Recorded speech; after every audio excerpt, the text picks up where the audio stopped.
குழந்தைகளுக்கான இலவச இருதய மருத்துவ ஆலோசனை முகாம் ஆகஸ்ட் 2 வரை கோவை KMCH மருத்துவமனையில் நடைபெறுகிறது. முன்பதிவிற்கு 8754887568.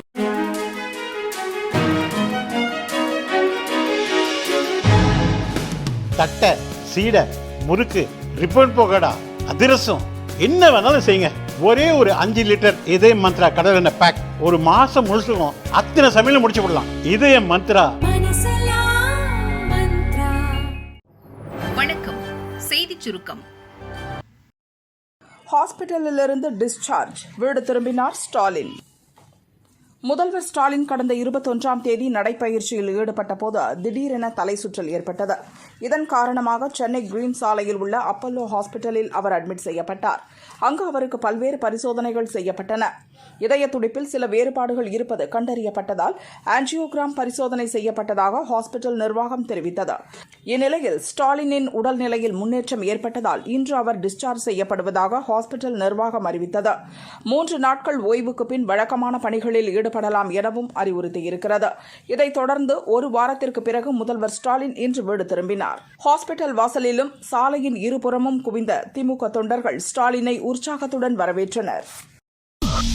நலம் பெற்று வீடு திரும்பினேன், அனைவருக்கும் நன்றி. முதல்வர் ஸ்டாலின் அறிக்கை. ஹாஸ்பிட்டலிலிருந்து டிஸ்சார்ஜ் ஆன முதல்வர் ஸ்டாலின் நலம் பெற்று வீடு திரும்பினேன் என தெரிவித்துள்ளார்.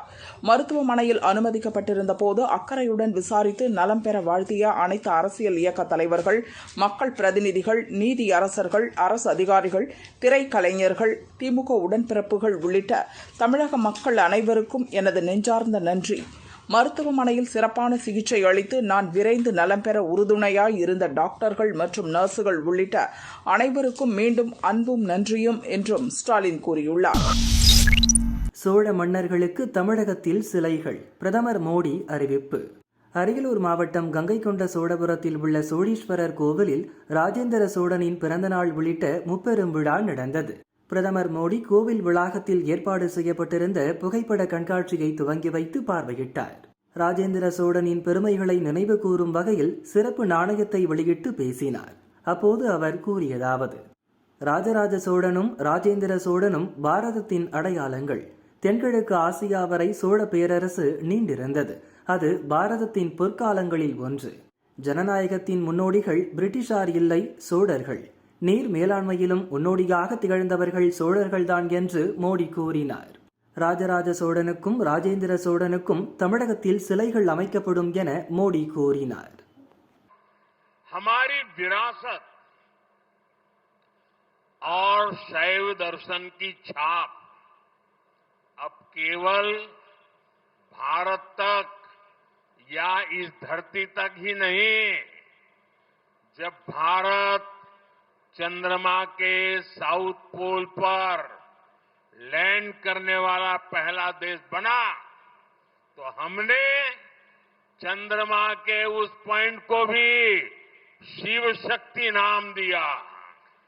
चंद्रमा के उस अहम हिस्से की पहचान अब शिव शक्ति के नाम से होती है. நண்பர்களே, நமது மரபும் சைவ தத்துவத்தின் முத்திரையும் பாரதம் வரை மட்டுமோ அல்லது இந்த பூமியுடனோ மட்டும் நின்று போய்விடவில்லை. பாரதம் நிலவின் தென்துருவத்தில் இறங்கிய முதல் தேசமானது. அப்போது நாம் நிலவின் அந்த இடத்திற்கு சிவசக்தி என்று பெயர் சூட்டினோம். நிலவின் அந்த முக்கியமான பாகம், அந்த பகுதி இனி शिवशक्ति என்ற பெயரால் அடையாளம் காணப்படும். साथियों, चोला युग में भारत ने जिस आर्थिक और सामाजिक सामरिक उन्नति का शिखर छुआ है, वो आज भी हमारी प्रेरणा है. राजा चोला ने एक पावरफुल नेवी बनाई. राजेंद्र चोला ने इसे और सुदृढ़ किया. நண்பர்களே, சோழர்கள் காலத்திலே எந்த பொருளாதார போர்த்திர உன்னத உயரங்களை பாரதம் தொட்டதோ அவை இன்றும் கூட நமது கருத்தூக்கங்கள். ராஜராஜ சோழன் ஒரு சக்தி வாய்ந்த கடற்படையை உருவாக்கினார். ராஜேந்திர சோழன் இதை மேலும் பலப்படுத்தினார், உறுதிப்படுத்தினார். उनके दौर में कई प्रशासनिक सुधार भी किए गए. उन्होंने लोकल एडमिनिस्ट्रेटिव सिस्टम को सशक्त बनाया, एक मजबूत राजस्व प्रणाली लागू की गई, व्यापारिक उन्नति, समुद्री मार्गों का इस्तेमाल, कला और संस्कृति का प्रचार प्रसार. भारत हर दिशा में तेजी से आगे बढ़ रहा था. அவருடைய காலகட்டத்திலே பல்வேறு நிர்வாக மேம்பாடுகள் புரியப்பட்டன. அவர் உள்ளூர் நிர்வாக அமைப்பினை சக்தியுடையதாக ஆக்கினார். ஒரு பலமான நிதி வழிமுறையை அமல் செய்தார். வியாபார உயர்வு, கடல் மார்க்கங்களின் பயன்பாடு, கலை மற்றும் கலாச்சாரத்தின் பிரச்சாரம், இப்படியாக பாரதம் அனைத்து திசைகளிலும் விரைவாக முன்னேறிக் கொண்டிருந்தது. பிரதமர் வரை சென்ற செய்தி, பாராட்டால் நிகழ்ந்த மணிமாறன், எதிர்பாராத கௌரவம். மன் கி பாத் நிகழ்ச்சியில் இன்று பேசிய பிரதமர் மோடி, ஓலைச்சுவடிகளில் பன்னெடுங்காலமாக பாதுகாக்கப்பட்டு வரும் நமது அறிவுச் செல்வத்தை அடுத்த தலைமுறைகளுக்கு கொண்டு செல்ல வேண்டும். அத்தகைய பணியை செய்து வரும் தஞ்சையை சேர்ந்த சரஸ்வதி மகால் நூலக தமிழ் பண்டிதர் மணிமாறனின் பணி பாராட்டுக்குரியது என்றார். பிரதமர் பாராட்டியது பற்றி மணிமாறன் கூறுகை, தமிழர்களுடைய மரபு, கலை, பண்பாடு போன்ற பல செய்திகள் கல்வெட்டுகள், செப்பேடுகள், ஓலைச்சுவடிகள் தான் நிறைந்து காணப்படுகின்றது. அந்த வகையில் பழந்தமிழ் எழுத்துக்களில் அமைந்த கல்வெட்டுகளை படிப்பது, ஓலைச்சுவடிகளை படிப்பது என்பதற்கான ஆட்கள், அதாவது மாணவர்கள் மிகவும் குறைந்த அளவில் தான் இன்றைய நிலையில் இருந்து வருகின்றார்கள். இந்த மாணவர்களின் எண்ணிக்கையை அதிகப்படுத்த வேண்டும். அப்படி அதிகப்படுத்துவதால் நம்முடைய பாரம்பரியம் சார்ந்த செய்திகள் உலகிற்கு தெரிய வரும். இந்த எண்ணத்தில் மாணவர்களுக்கு சூழியல் பயிற்சியை வழங்க வேண்டும் என்று சரஸ்வதி நூலகத்தில் திட்டமிட்டு அங்கு 10 ஆண்டுகளுக்கு மேலாக ஆண்டுதோறும் பயிற்சி வகுப்புகளை நடத்தி வந்தோம். பிறகு கொரோனா காலகட்டத்துக்கு பிறகு பல்வேறு சூழ்நிலைகளால் அந்த பயிற்சி வகுப்புகள் தொடர இயலாத நிலையில், சரி நமக்கு தெரிந்த இந்த சுவடியல் கல்வியை மாணவர்களிடையே கொண்டு சேர்க்க வேண்டும் என்பதற்காக அலுவல் பணி முடிந்து மாலை நேரத்தில் சுமார் 1 மணி நேரம் அல்லது 1.5 மணி நேரம் ஆர்வமுள்ள மாணவர்களுக்கு இந்த பயிற்சியை வழங்கி வந்தார். இந்தியர் கையை துண்டித்த ஆஸ்திரேலிய சிறுவர்கள், மெல்போர்னில் அதிர்ச்சி சம்பவம். ஆஸ்திரேலியாவின் மெல்போர்ன் நகரில் வசிப்பவர் சௌரப் ஆனந்த், வயது 33. இந்திய வம்சாவளியைச் சேர்ந்த ஆனந்த் மெல்போர்ன் நகரில் ஒரு கடையில் மருந்து வாங்கிவிட்டு வெளியே வந்தார். நண்பரிடமிருந்து கால் வர போனில் பேசிக் கொண்டிருந்தார். அப்போது 15 வயதுக்கு உட்பட்ட 5 சிறுவர்கள் கூர்மையான ஆயுதங்களால் அவரை தாக்கி கொள்ளை முயற்சியில் ஈடுபட்டனர். அவரது கைபேசியை பிடுங்கிக் கொண்டு பாக்கெட்டில் இருந்த பணத்தையும் பறித்து சென்றனர். அரிவாளை ஆனந்த் கழுத்தில் வைத்து சிறுவர்கள் தாக்கியுள்ளனர். ஒரு சிறுவன் அரிவாளால் வெட்ட முயன்றபோது ஆனந்த் இடது கையால் தடுத்துள்ளார். 3 வெட்டுகள் விழுந்தன. இதில் மணிக்கட்டு அருகே கை துண்டாகும் அளவிற்கு தொங்கிக் கொண்டிருந்தது.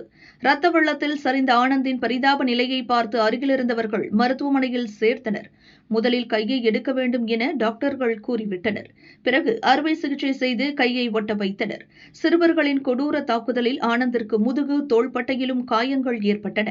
இந்த சம்பவம் தொடர்பாக 15 வயதுக்கு உட்பட்ட 4 சிறுவர்களை ஆஸ்திரேலிய போலீசார் கைது செய்துள்ளனர்.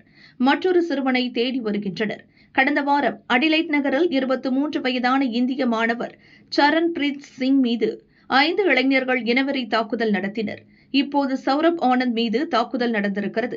அடுத்தடுத்து 2 இந்தியர்கள் மீது நடத்தப்பட்டுள்ள கொடூர தாக்குதல்கள் ஆஸ்திரேலியாவில் உள்ள இந்திய சமூகத்தினரிடையே கடும் அச்சத்தையும் கோபத்தையும் ஏற்படுத்தியிருக்கிறது. மாதம்பட்டி ரங்கராஜ் 2வது திருமணம். மனைவி வயிற்றில் 6 மாத குழந்தை. யார் இந்த கிறிசல்டா? சர்ச்சையால் பரபரப்பு. பிரபல சமையல் கலைஞரும் நடிகருமான மாதம்பட்டி ரங்கராஜ் 2வது திருமணம் செய்திருப்பது பரபரப்பை ஏற்படுத்தியுள்ளது. கோவையைச் சேர்ந்த மாதம்பட்டி ரங்கராஜ் முன்னணி சமையல் கலைஞராக வலம் வருகிறார். தமிழகம் மட்டுமின்றி இந்திய அளவிலும் வெளிநாடுகளிலும் கூட ஆர்டர் எடுத்து சமைத்து கொடுக்கிறார். சென்னையில் நடிகர் நடிகைகள், பெரிய பெரிய அரசியல்வாதிகளின் இல்ல விழாக்களில் பெரும்பாலும் இவரது சமையல்தான். பிரதமர் மோடி, முதல்வர் ஸ்டாலினும் கூட இவரது சமையலை ருசித்து சாப்பிட்டிருக்கின்றனர். இவர் சமையல் செய்யும் வீடியோவை பார்ப்பதற்கென்றே சோசியல் மீடியாவில் பெரிய கூட்டம் இருக்கிறது.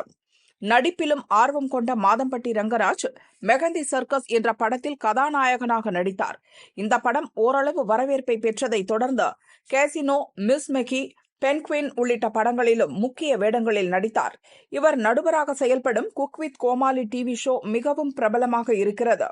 இப்படி சமையல் கலைஞர், நடிகர், டிவி பிரபலம் என பல முகம் கொண்ட மாதம்பட்டி ரங்கராஜ் ஏற்கனவே திருமணமானவர்.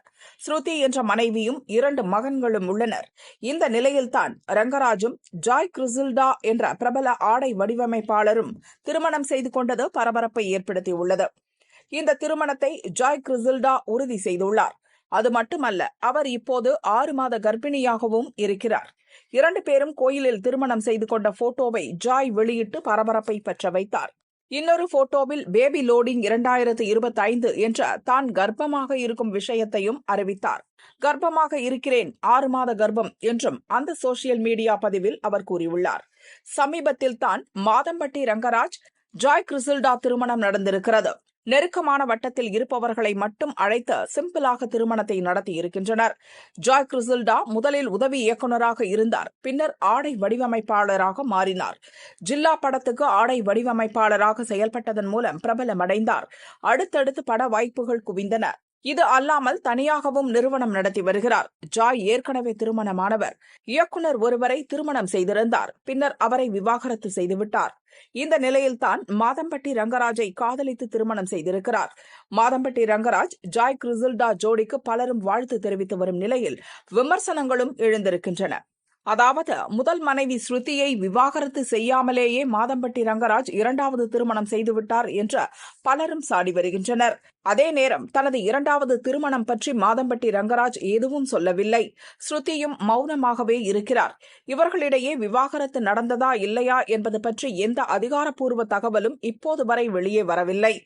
ரங்கராஜின் முதல் மனைவி ஸ்ருதி ஒரு வக்கீல். அவரது சோசியல் மீடியா பக்கத்தில் மாதம்பட்டி ரங்கராஜின் மனைவி என்றே இப்போது வரை குறிப்பிட்டுள்ளார். 2வது மனைவி ஜாய் கிறிசில்டாவும் தனது சோசியல் மீடியா பக்கத்தில் மாதம்பட்டி ரங்கராஜின் மனைவி என்று எழுதியிருப்பது குறிப்பிடத்தக்கது.